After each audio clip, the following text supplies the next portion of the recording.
प्यारी प्यारी आत्माओं, आज हम आपको हमारे इस आर्यावर्त के गौरवमय इतिहास की गाथा बताने जा रहे हैं। इस देश में ऐसे लोग पैदा होते थे जो गुणवान तो थे, बलवान तो थे, बुद्धिमान तो थे, मगर साथ साथ खमीर बनते भी थे, सात्विक भी थे। उनके जीवन में सात्विकता इतना महत्व रखती थी जिसकी आप कल्पना नहीं कर सकते हैं। हमारे इस देश में ऐसे ऐसे बुद्धिमान लोग हुए।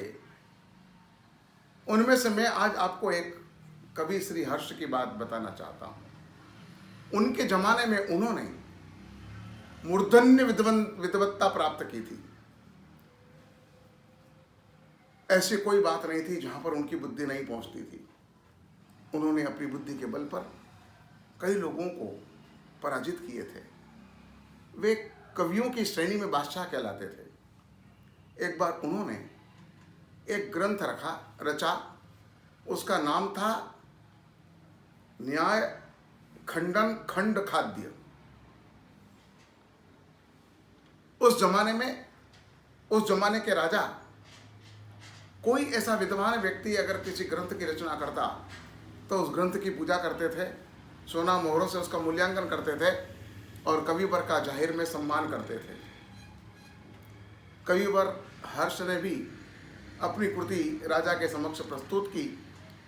राजा ने उसका मूल्य निर्धारित करने के लिए अपने विद्वत सभा के पंडितों को वो कृति सौंप दी और कहा कि आप इस कृति को देखिए, ये अगर सुंदर हो तो हम कविवर हर्ष का बहुमान करेंगे।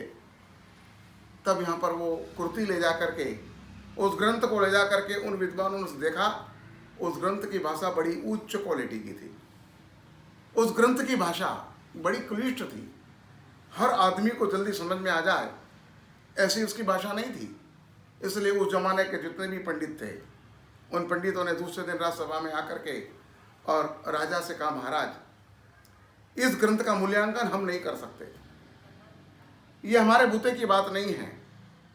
इस ग्रंथ का मूल्यांकन आपको अगर करवाना ही है तो काश्मीर देश में सरस्वती माता का मंदिर है, उस मंदिर में इस कृति को भेजी जाए। मां सरस्वती ही इसका मूल्यांकन कर सकती है। कविवर हर्ष उस ग्रंथ को लेकर के काश्मीर पहुंचे। उन्होंने मां सरस्वती के चरणों में ग्रंथ रख दिया। उस जमाने में ऐसी लोक वायिका थी, ऐसा जनवाद था, ऐसी किंवदंतियां थी कि अगर ये ग्रंथ 3 दिन तक मंदिर के द्वार बंद करके अंदर रख दिया जाए और जैसा रखा था वैसा ही अगर प्राप्त हो तो मां सरस्वती ने इसे स्वीकार किया है, ऐसा मान लिया जाता था। अगर ये ग्रंथ धरती पर नीचे पड़ा हुआ मिले तो समझिए कि मां शारदा ने इस ग्रंथ को अमान्य कर दिया है। कविवर ने ये ग्रंथ माता सरस्वती को समर्पित कर दिया। मंदिर के द्वार 3 दिन के लिए बंद कर दिए गए। तीसरे दिन जब दरवाजा खुला तो कविवर का ग्रंथ जमीन पर पड़ा हुआ था। अपने ग्रंथ को मां शारदा ने अस्वीकृत कर दिया है, इस बात से कविवर का माथा चकरा गया। उन्होंने तत्काल वहां पर 3 दिन का उपवास किया और 3 दिन के उपवास के बाद मां शारदा को उन्होंने प्रसन्न की। सरस्वती देवी साक्षात प्रकट हुई। उन्होंने कहा कि कविवर, आपका ये ग्रंथ तो अद्भुत है, सर्वोत्तम है, मगर आपने इसमें एक बहुत बड़ी गलती की है। कवि हर्ष ने कहा कि मां, ऐसी कौन सी गलती कर दी मैंने?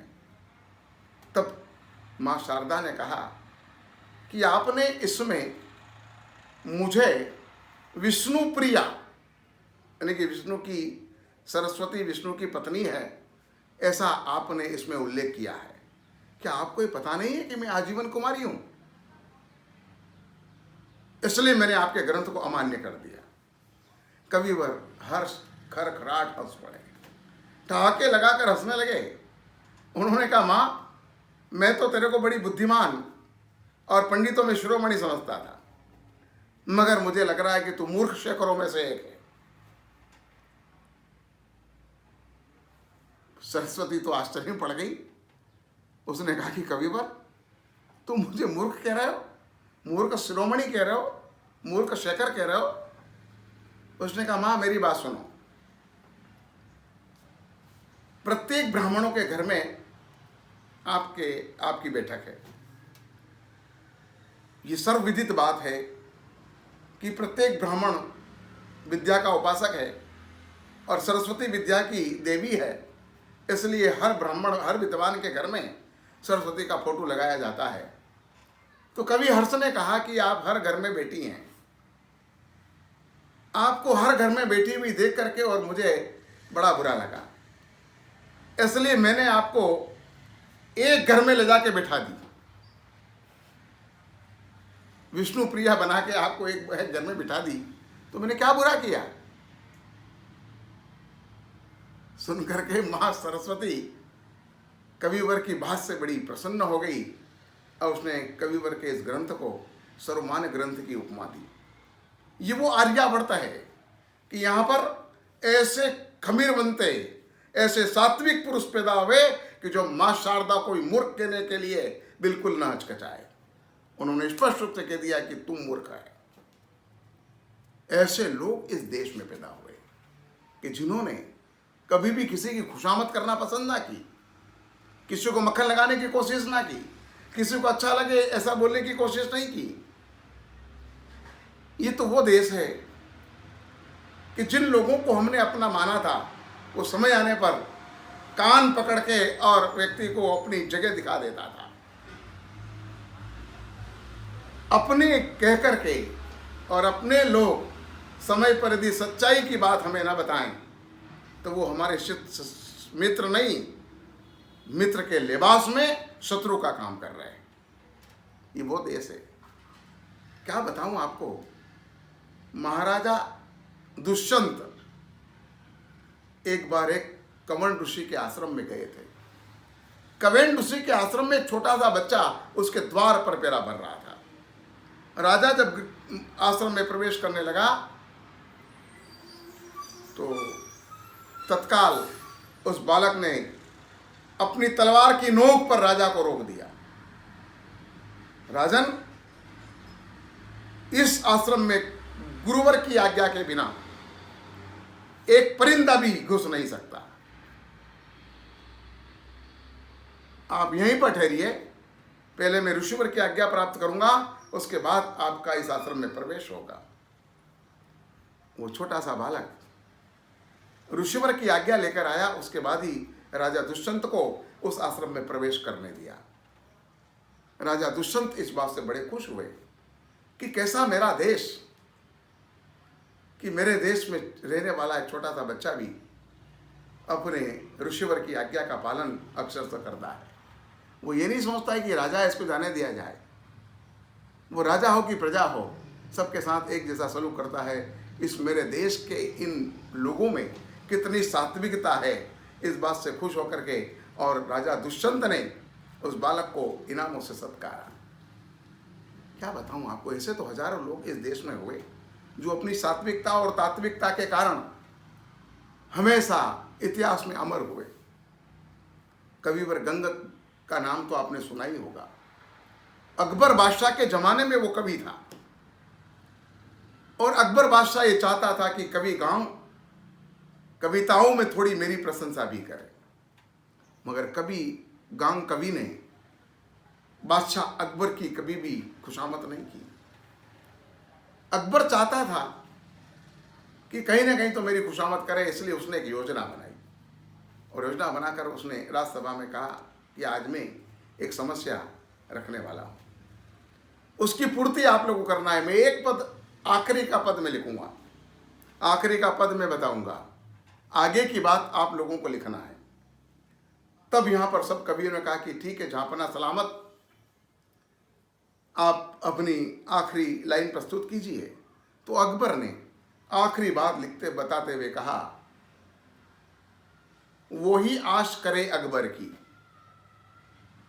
वो ही आश करे अकबर की, उनका कहने का तात्पर्य यह था कि अब इसके आगे लिखने वाले क्या लिखेगा, वो अकबर बादशाह की महानता ही बताएगा ना, और अकबर की महानता बता करके और अंत में वो वाक्य आएगा कि वही आश करे अकबर की मगर कभी घांग ने बड़ी खुमारी का प्रदर्शन करते हुए सात्विकता के साथ इस समस्या की पूर्ति की। उसने कहा जिसको विश्वास नहीं हरि पर वही आश करे अकबर की। जिसको हरि पर विश्वास नहीं वो अकबर का विश्वास करे। कैसे लोग हुए इस देश में, उनकी सात्विकता के कारण उन्होंने बादशाह अकबर की भी जरा भी शय शर्म न रखी। जानता है उसका परिणाम क्या आया? अकबर बादशाह का खून खोल उठा।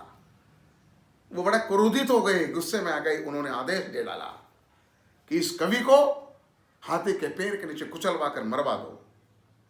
उस समय हंसते हुए कवि गांग हाथी के पैर के नीचे कुचल करके मर गए, मगर उन्होंने अकबर की कभी भी खुशामद नहीं की। ये वो देश है कि जिस देश में ऐसे सात्विक लोग हमेशा रहते थे। इस आर्यावर्त में सात्विकता और खमीर पुरुषों में उभराता था, जहाँ ऐसे हजारों लाखों लोग हमें मूल्य मिल जाते थे जो अपनी मूल्य निष्ठा पर हमेशा विश्वास करते थे और मूल्य निष्ठा आधारित जीवन जीते थे। हमारे देश की यही परंपरागत मूल्य निष्ठा है पुण्यवंतों। इसके बाद आगे अगली प्रवचन माला में हम आपको अतिथि का सम्मान, अतिथि का बहुमान और अतिथि के प्रति कितना प्रेम हमारे देश में दिखाया जाता था और कितना प्रेम था, उस विषय में हम आपसे रूबरू होंगे, चर्चा करेंगे।